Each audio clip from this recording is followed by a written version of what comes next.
Hello प्यारे मित्रों और प्यारे विद्यार्थियों। हम चैप्टर कार्य, ऊर्जा और शक्ति पढ़ रहे हैं। इससे पहले के वीडियो में हमने दो दिशाओं में या दो विमाओं में संघट्ट पर बात की और एक दिशा में एक विमा में हमने संघट्ट पर बात की। अब डेरिवेशन पूरे हो जाने के बाद पहले दो वीडियो में हमने डेरिवेशन बनाए, कुछ महत्वपूर्ण उदाहरण भी दिए। अब हम क्रमशः क्रमानुसार उन तथ्यों पर विचार करेंगे आंकिक प्रश्नों के साथ में जो आपकी परीक्षाओं में पूछे जाते हैं, इम्पोर्टेंट है, जो पहले पूछे गए हैं और जिनके भविष्य में पूछे जाने की उम्मीद है। ठीक है, अब देखिए इसमें जो महत्वपूर्ण प्रश्न हैं वो किस प्रकार के हैं। प्रत्यास्थ, अप्रत्यास्थ, पूर्ण प्रत्यास्थ, टक्करों पर आधारित, एक विमा में, दो विमा में, तीन विमा में। ठीक है,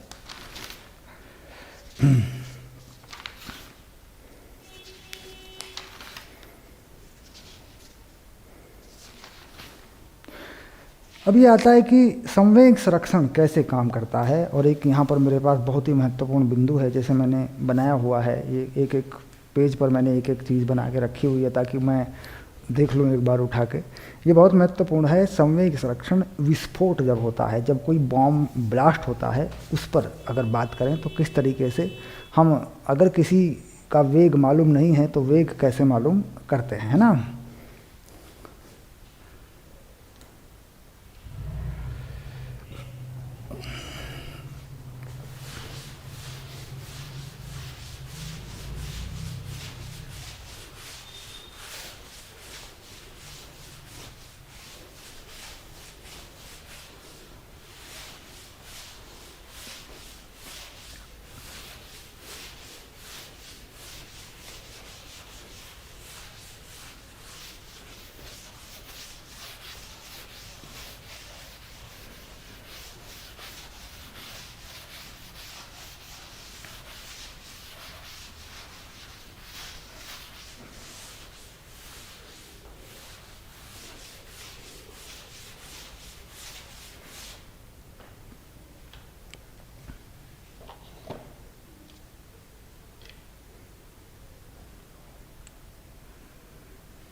अब मान लीजिए कोई बॉम्ब या कोई वस्तु रखी है विराम अवस्था में। अब जैसे मान लेते हैं कि मान लीजिए कोई वस्तु विराम अवस्था में रखी है, जिसको हम कह रहे हैं भाई ये तो बॉम्ब है और बॉम्ब फटने वाला है, ऐसे ऐसे इसका द्रव्यमान मान लेते हैं m।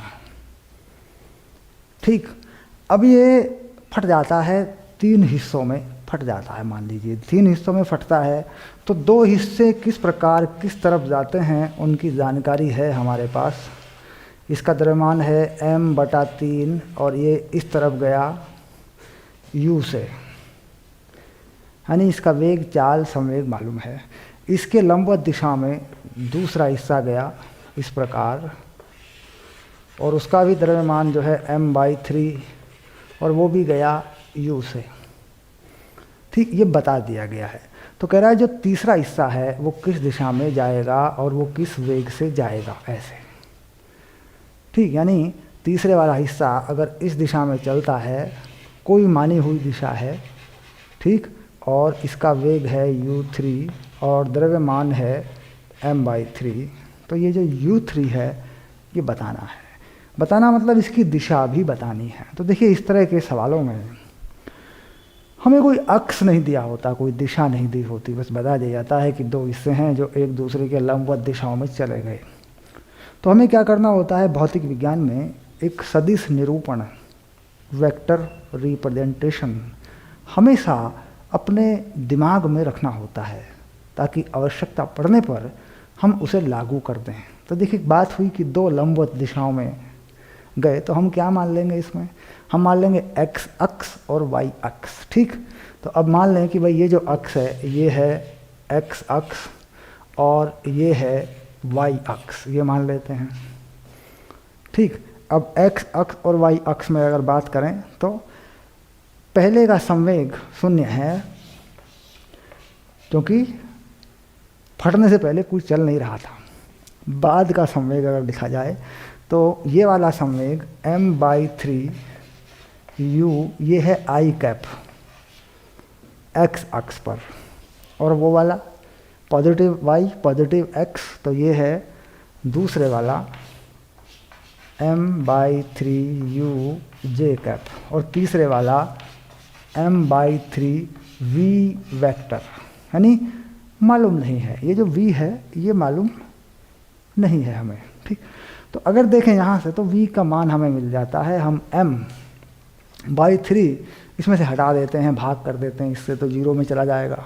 तो कुल मिलाकर जो v है वो हमारे पास आता है -u i कैप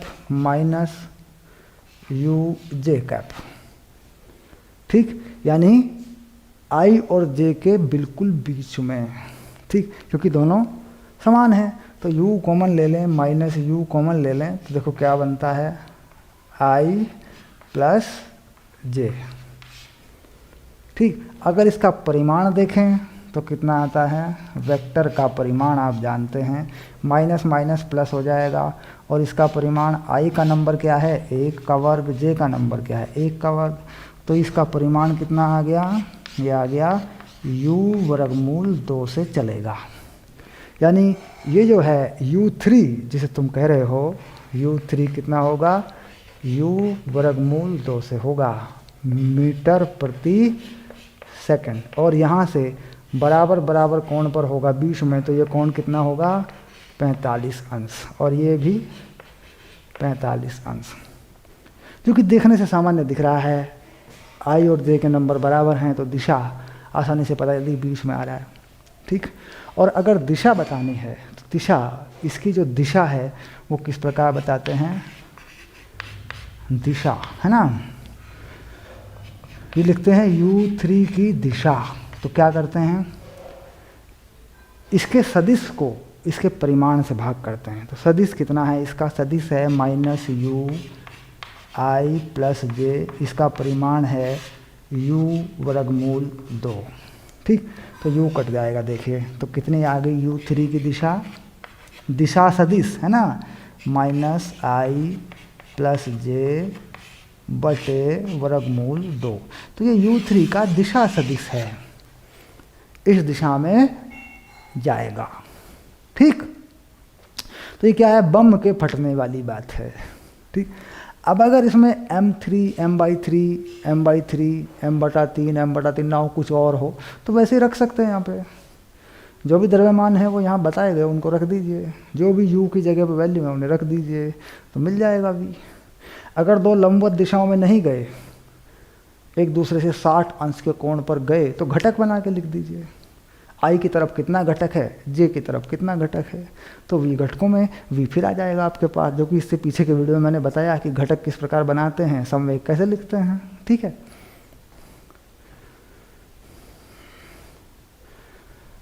चलिए अब देखते हैं अगला बिंदु हमारा क्या है, आगे बढ़ते हैं थोड़ा सा।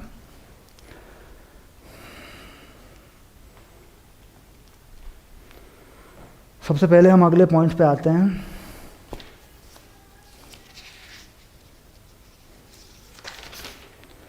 चलती हुई दीवार पर टक्कर, चलती हुई दीवार यानी दीवार का द्रव्यमान या कोई बहुत भारी चीज़ हो जो चल रही है, हम उस पर कोई गेंद टकरा दें, तो बहुत ही महत्वपूर्ण, बहुत ही इम्पोर्टेंट तथ्य बिंदु है, पॉइंट है ये, अगर देखा जाए कि भाई किस तरीके से वेग वापस आएगा, कोई बॉल मार दे चलते, एक तो रुकी हुई दीवार पर है, रुकी दीवार पर मारो, जिस वेग से मारो, अगर पूर्ण प्रत्यास्थ टक्कर है उसी से वापस आ जाती है। अगर कोई दीवार ऐसे चल रही है हमारी तरफ, फिर हम मारे उस पर, तो कैसे आएगी, ये मामला है। अब इसको बनाते हैं, देखो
चलती हुई दीवार पर टक्कर। अब दीवार को चलाएं, मान लो बहुत बड़ी भारी दीवार है, दीवार जैसी कोई चीज़ है, कोई गेंद उस पर टकरा दें तो किस प्रकार गेंद का वेग दीवार का वेग कैसे प्रभावित होता है, ये बात है। अब मान लीजिए सबसे पहले हम बना लेते हैं कि भाई ये जो है एक तल है जिसके ऊपर दीवार हो या गेंद हो वो चलेगी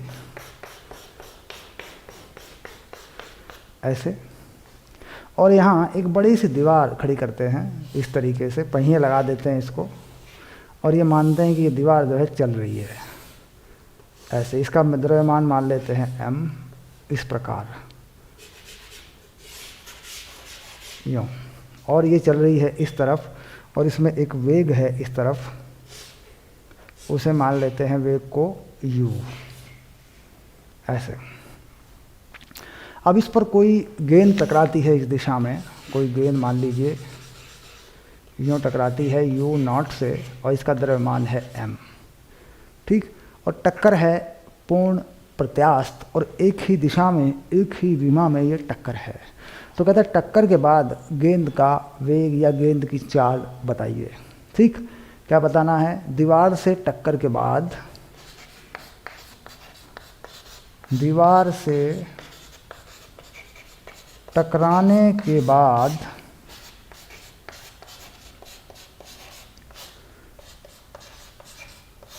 गेंद की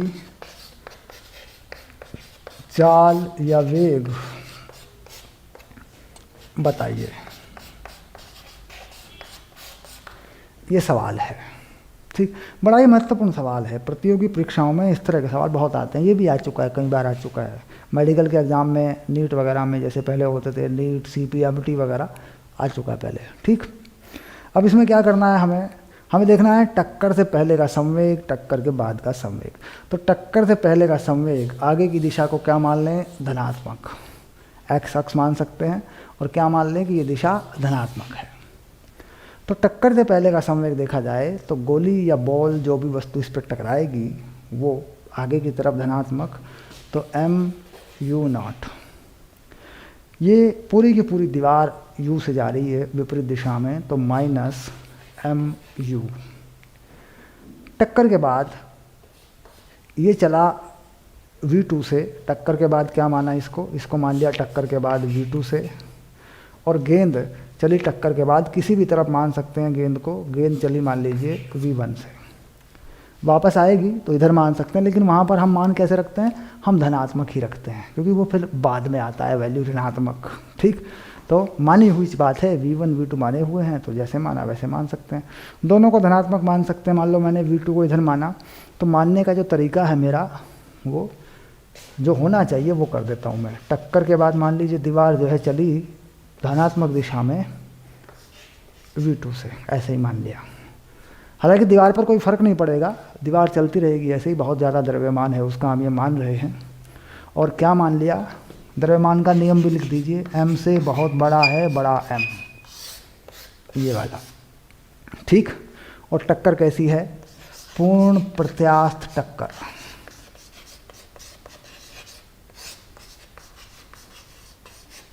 ये भी मान लिया। ठीक, चलिए अब आगे बढ़ते हैं।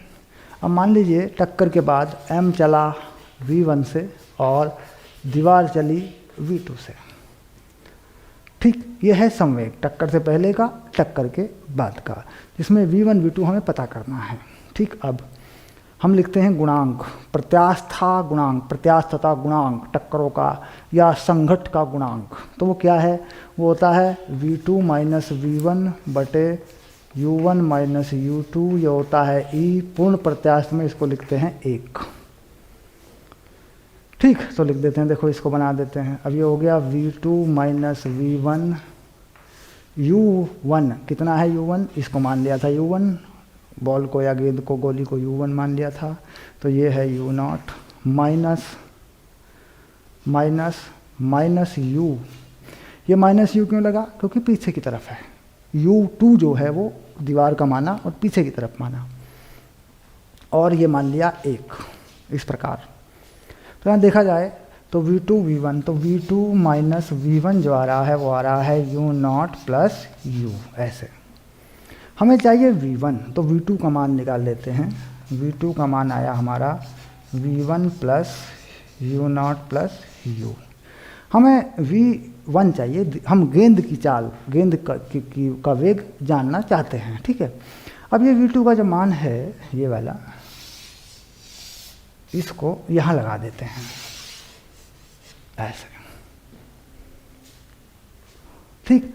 अब देखते हैं क्या बनता है, इसको वहाँ लगा देते हैं उस जगह पे, तो ठीक। अब इसको दोबारा लिख देता हूँ यहीं पे, mu0 माइनस mu बराबर m1 v1 प्लस m, और v2 की जगह पे क्या है, v1 plus u0 plus u, v1 plus u0 plus u, ये बन गया देखो। अब यहाँ से क्या चाहिए मुझे चाहिए v1। अब v1 निकालूंगा यहाँ से और पता लगाऊंगा कि टक्कर के बाद जो गेंद वापस जा रही है वो कितनी चाल से या कितने वेग से जा रही है ना। तो इसे हटा लेता हूँ मैं, क्योंकि अब मेरा आंसर जो है आ जाएगा।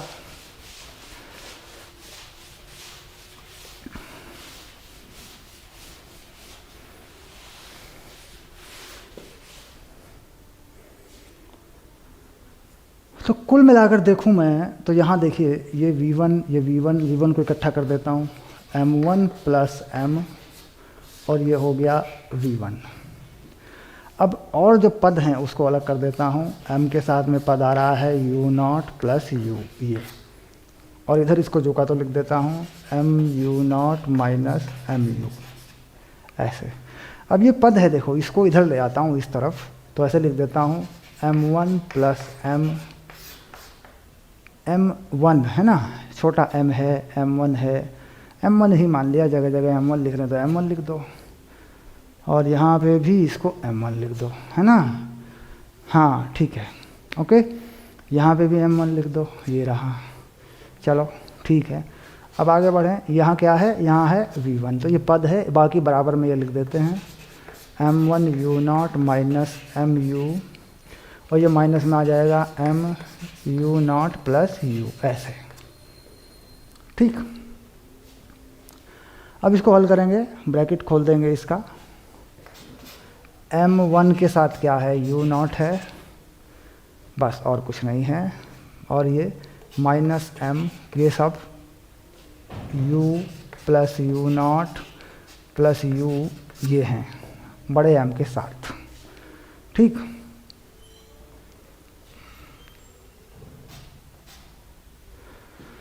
हाँ बिल्कुल सही। अब भाग करेंगे, अब v1 को लिखेंगे, v1 क्या बनेगा, ये तो सेम हो गया, v1 बनेगा m1 u0 माइनस m, ये हो गया 2u प्लस u0, और भाग करेंगे m प्लस m से, ऐसे। अब जो शर्त है यहाँ पे देखिए, जो कंडीशन है वो ये है, छोटे m से बड़ा m बहुत बड़ा है, एक दीवार है, एक गेंद है, तो छोड़ देंगे। जहाँ पर m या m के साथ में प्लस माइनस हो रहा होगा, जोड़ा या घटाया जा रहा होगा, छोड़ देंगे। तो कहाँ घटाया जा रहा है, नीचे घटाया जा रहा है, देखो ऐसे m1 में m, तो इस यहाँ से m1 को छोड़ देंगे, तो v1 कितना आ गया, m1 बाई m, बड़े m से भाग करेंगे, और यहाँ 2u प्लस u0, इस प्रकार। अब देखिए छोटे m के नीचे बड़ा m है, 0 हो जाएगा, मतलब आप किसी संख्या को बहुत बड़ी संख्या से भाग करेंगे तो नगण्य हो जाएगा, 0 हो जाएगा। तो इस तरीके से v1 जो आएगा वो आएगा माइनस 2u प्लस u0, ये वैल्यू आएगी, ठीक। अब इसका मतलब क्या है कि जिस वेग से आपने मारा है उससे वापस आ गया एक जितना वेग दीवार में था उसका डबल उसमें मिल के आया है, ठीक। अब अगर इसमें आंकिक मान डाल कर देखूँ मैं, आंकिक मान डाल दूँ, मान लीजिए ये चल रहा है 5 मीटर प्रति सेकंड से, और ये चल रहा है मान लीजिए 10 मीटर प्रति सेकंड से, तो वापस जो गेंद आएगी वो कितने से आएगी, अगर मैं देखूँ -5 प्लस 20, तो वापस जो गेंद आएगी वो आएगी -25 मीटर प्रति सेकंड से, ठीक। तो समझ गए, डबल हो गया। अगर ये वेग ना हो, दीवार ना चले, दीवार का वेग क्या कर दें, 0 कर दें। तो जिस वेग से तुम मारोगे दीवार पे उसी से वापस आएगी फिर v1 माइनस यू के बराबर होगा। ठीक, तो इस प्रकार क्या है कि अगर किसी चलती हुई चीज़ पर टक्कर कर दें, तो चलती हुई चीज़ बहुत भारी हो तो चलती हुई चीज़ का वेग या उसकी चाल डबल होकर उस भी वस्तु में आ जाती है जो वापस आती है टकरा के, जैसा कि यहाँ हमने समझा है। ठीक, अब चलेंगे अगले बिंदु के ऊपर। अगला बिंदु देखेंगे क्या है हमारा अगला टॉपिक, इसमें हमारा क्या पहुँच रहा है। अब आ रहा है बंदूक और गोली। बंदूक और गोली, रिकॉइलिंग ऑफ गन, बंदूक का वापस झटका, वापस आ जाना, इस पर बात करेंगे।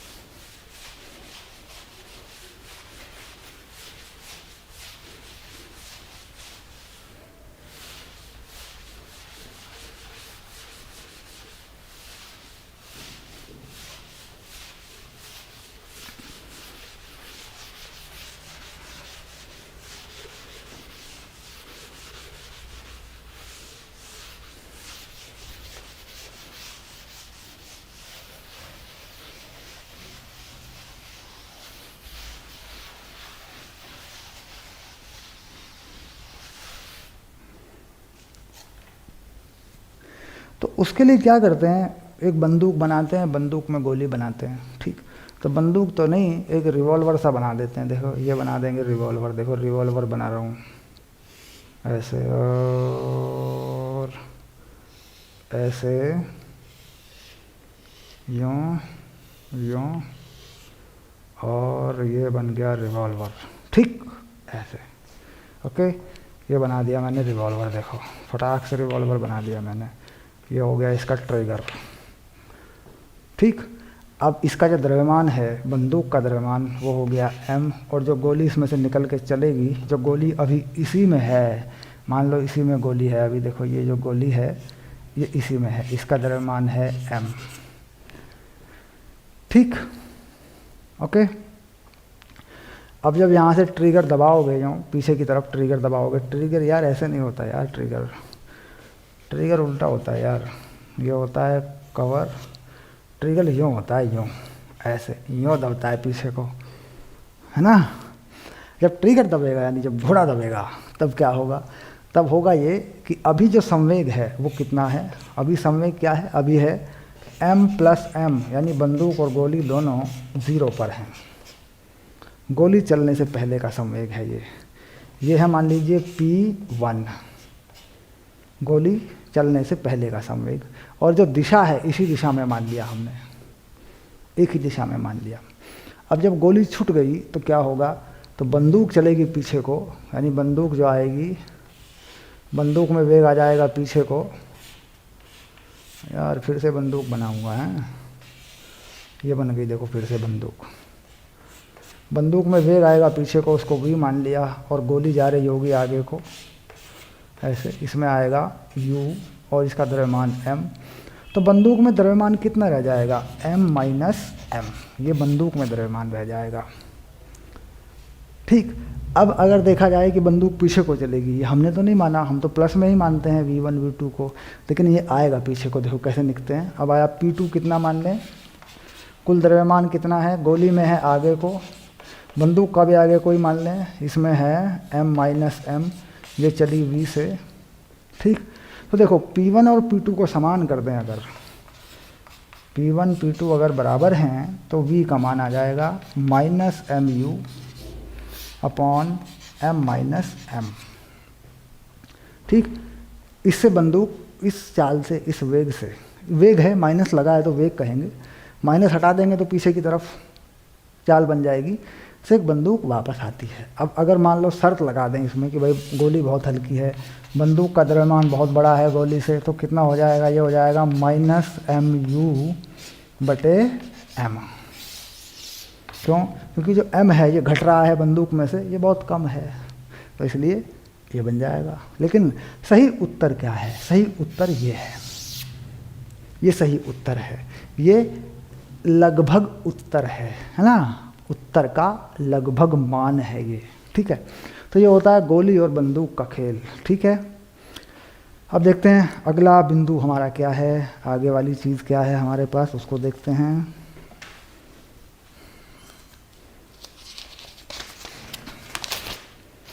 स्प्रिंग द्रव्यमान जुड़े हुए हैं और द्रव्यमान केंद्र का वेग ज्ञात करना है। अगले वीडियो में करेंगे, टाइम हो गया है, आधे घंटे का वीडियो बना रहे हैं हम लोग लगभग।